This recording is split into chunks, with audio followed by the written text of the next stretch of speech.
So hello guys, magandang araw po. So pakita ko lang po itong property na ino-offer namin dito po sa may Nangka, Marikina City.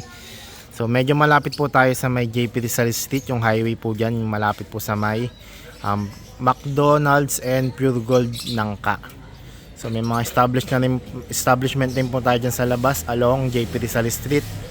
Then guys, meron po kami ditong 5 units na townhouse na ino-offer. So dito po sa may Nangka. So bali guys, may napagtanungan po ako ditong taga rito na tinanong ko kung inabot ba to ng Ondoy. Sabi niya mga 1 feet lang naman po daw dito sa may kalsada. Then elevated naman po ng konti yung ating parking saka yung flooring ng ating sa may ground floor. So guys, that area po neto, yung first unit, tong unit 1 is 65 square meters and then the rest of the unit is 64 square meters. Then floor area po is 90 square meters po, pare-parehas. Then meron po itong 2 bedrooms and 2 toilet and bath. So isang toilet and bath sa baba, then sa taas po common toilet and bath din po. So guys, pasukin po natin itong unit 2 kasi ito po yung may ano na po, may lababo na. So para makita nyo rin po, wala pa lang pong nakakabit ng mga cabinets, pero sabi sa akin lalagyan daw po. So guys, pasok po tayo. So ito po yung ating parking area. Then guys, may yung buyer po may option po dito kung anong pwede niyang gawin. Pwede niyang pa-tiles or kung ano man po yung gusto niya. Then pasok po tayo guys. Basa lang yung ating first step dito po, going sa may pintuan. Kaya hakbang tayo. So guys, ito po yung ating magiging living area. Yan. And then dito na po yung ating magiging dining area. Then ito po yung ating lababo. So may tinitingnan lang po sila. May bagong panganak po kasi na aso.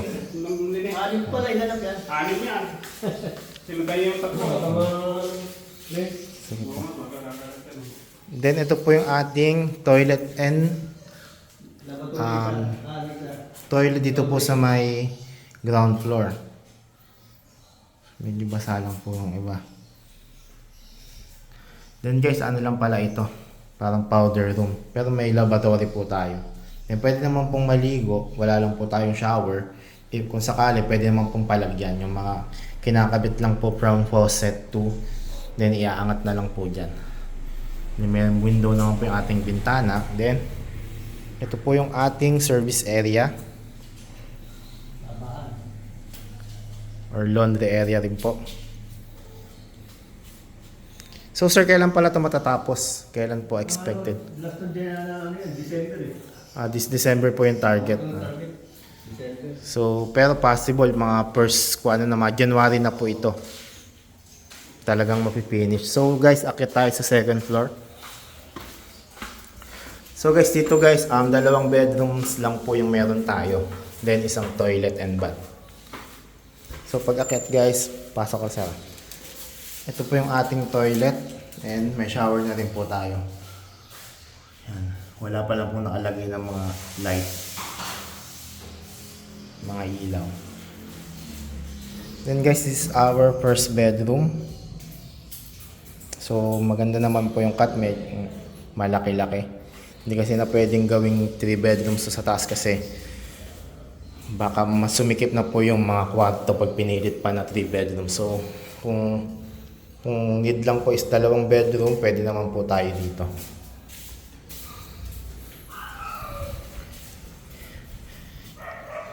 Ito po yung service area.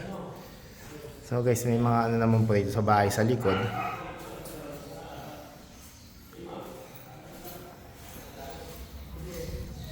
Then ito po yung ating master's bedroom. So ang laki po ng ating area ng ating master's bedroom.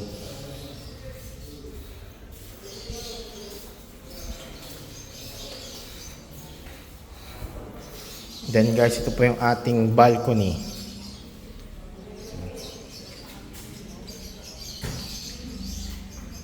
Kasama ko po yung dumating na. So guys, once again, dito po ito located sa may Nangka, Marikina City. So actually parang part pa po ito ng Green Heights subdivision, pero ano na po, medyo extension na po. Pero malapit pa rin po tayo sa may, siguro mag-tricycle na lang po tayo palabas going to JP Rizal Street. Then may mga ano na po dyan, lahat po sa kayang San Mateo, Batasan, Commonwealth, meron na po dyan. Then guys, hanggang dito lang po ang ating video tour. Salamat po sa panonood. If interesado po tayo sa unit, paki-contact na lang po ako. Lalagay ko po yung aking contact details sa description box ng video na to. So guys, maraming salamat and ingat po tayong lahat.